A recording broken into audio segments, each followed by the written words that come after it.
Parlamentarizmit është e vështirë të flasësh për çështje themelore, por na jeni detyruar të koncentrohesh në procedurat e këtij parlamenti, i cili shkel komisionet, nuk ngritet komisioni mandateve për çështjen e deputetes Balluku, shtyhet pafundësisht, koordinohet kjo shtyrje me elemente të tjera të sistemit drejtësisë, pse për të shmangur ballafaqimit me drejtsinë. Nuk ka gjë më absolutisht të rrezikshme se ky veprim, sepse në të mënyrë stimulohet dhe veprohet dhe shumëfishohen veprimet që mbien ndesh me ligjin. Ky parlament ka për detyrë të hapë rrugë drejtësisë, të respektojë rregulloren dhe mos varrisi procedurat për të çfajsuar njerëzit nga një zvarritje pafund saj. Kjo është shumë e rëndësishme, sepse në këtë mënyrë të gjithë marrin guxim pastaj dhe konsiderojnë veten të paprejshëm nga ligji dhe nga aq më shumë dhe nga funksionet e këtij parlamenti. Megjithatë, unë sot desha të flisja, them drejtën, për një çështje që ka filluar që diskutuar dhe debatuar sot mjaft në mediat edhe në opinionin publik. Çështja e listës së çmimit të Barnave.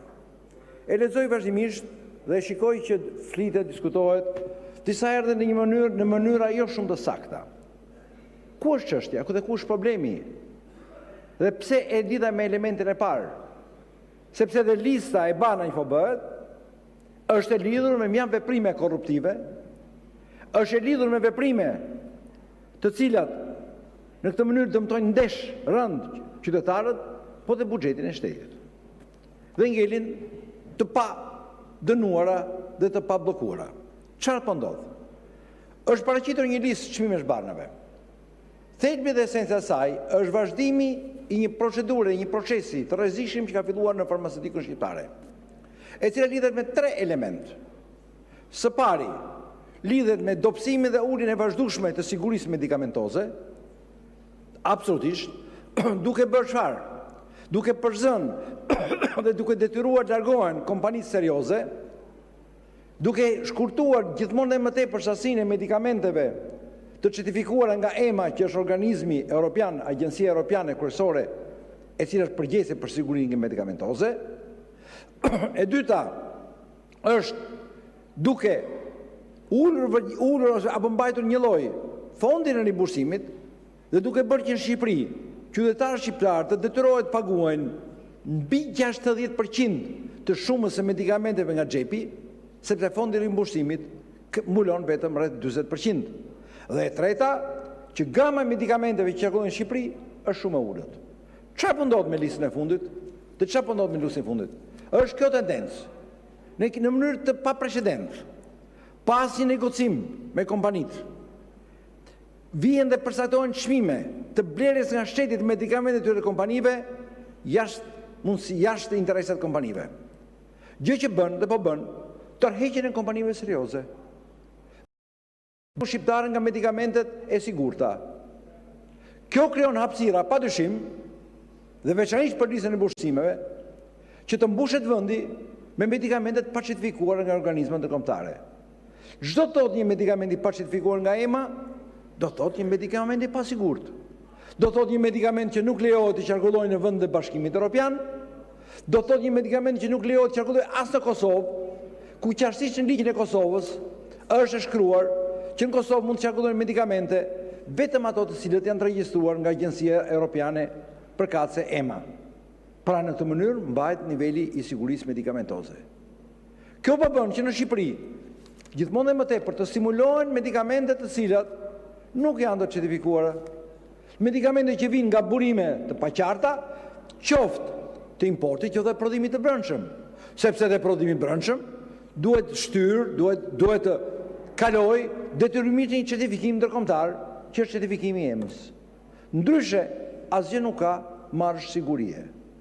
Mungesa e marzhit të sigurisë sjell diçka, sjell disa gjë elementë, sjell padyshim monsigurinë me mjekimin e smurve, sjell padyshim probleme me shëndetin e smurve, sjell padyshim rritjen e kostës kompleksive, sepse një smur që nuk mjekohet ambulatorisht me medikamente sigurta Dhe që në këtë mënyrë procesi i tij mund të zhvillohet, do të ndrohet mjekos spital me kosta 10-50 herë më të lartë se kosta ambulatore.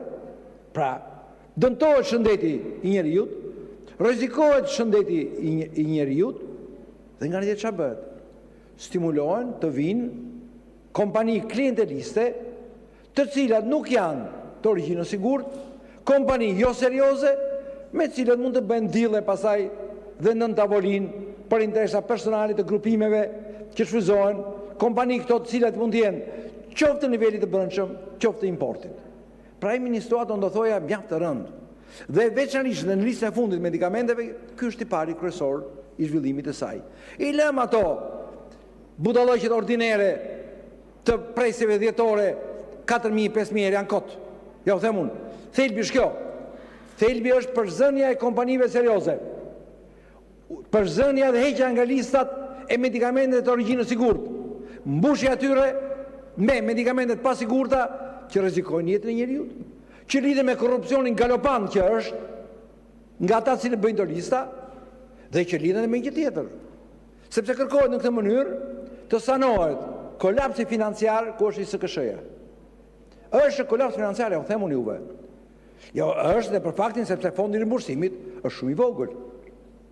Pra kërkohen mekanizma krejtësisht të gabuar, të cilët të kërkojnë të mbështesin të sanojnë i SKSH-n, por që bie ndesh me interesat e qytetarëve. Çfarë ndodhe një fenomen tjetër?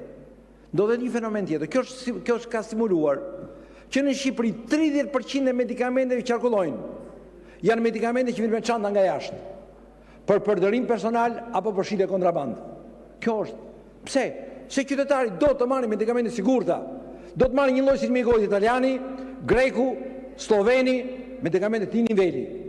Shqiptari nuk duhet mjekot me medikamente që nuk lejohet të qarkullojnë në Bashkimin Evropian.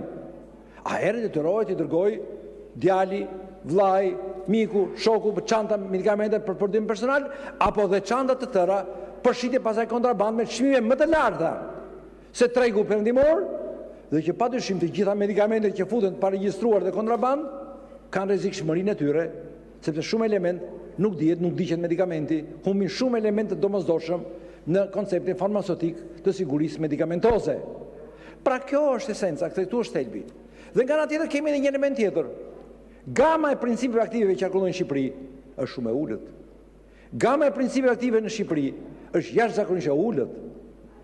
Gama e principeve aktive në një vend të Bashkimit Evropian nuk është në 3000. Ne jemi në shifra shumë të ulta, ne jemi rreth as 400. Pra jemi në nivele të tilla të qarkullimit të medikamenteve. Në medikamente nuk flas për llojshmërinë, flas për principin aktiv. Pra jemi në nivele të tilla të qarkullimit të medikamente në Shqipëri, që bien ndesh me interesat e qytetarëve. Në një vend Bashkimit Evropian, niveli i rimbursimit të medikamenteve është rreth 90%.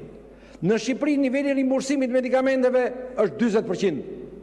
Për çfarë medikamente këto? Të pasigurta, të paqarta, të pacertifikuara nga EMA, sepse me këto medikamente është mbushur dhe lista e rimbursimit. Pra ka ndryshuar dita në listën e rimbursimit, duke dhënë hapësirë gjithmonë më tepër medikamente pasigurta, të cilët vinë nga kompani të paqarta, nga burimet pasigurta, qoftë përdimit jashtëm, qoftë përdimit vendas. Dhe kjo është gjë e duhet ndaluar.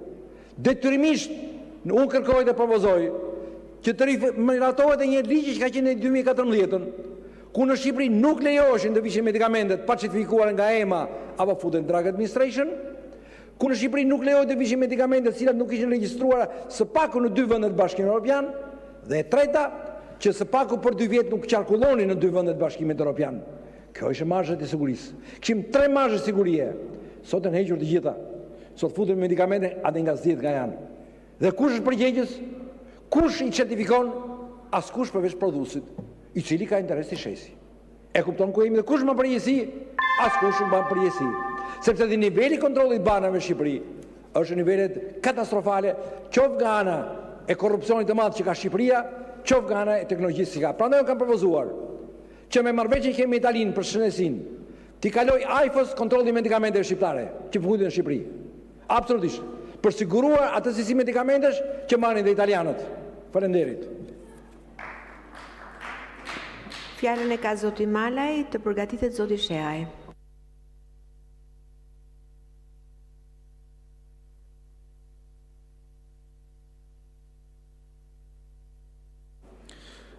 E nderuar drejtuese e seancës, të nderuar kolegë deputet dhe dashur qytetar. Unë nuk jam mjek dhe as pretendoj që të hyj në detaje teknike të fushës.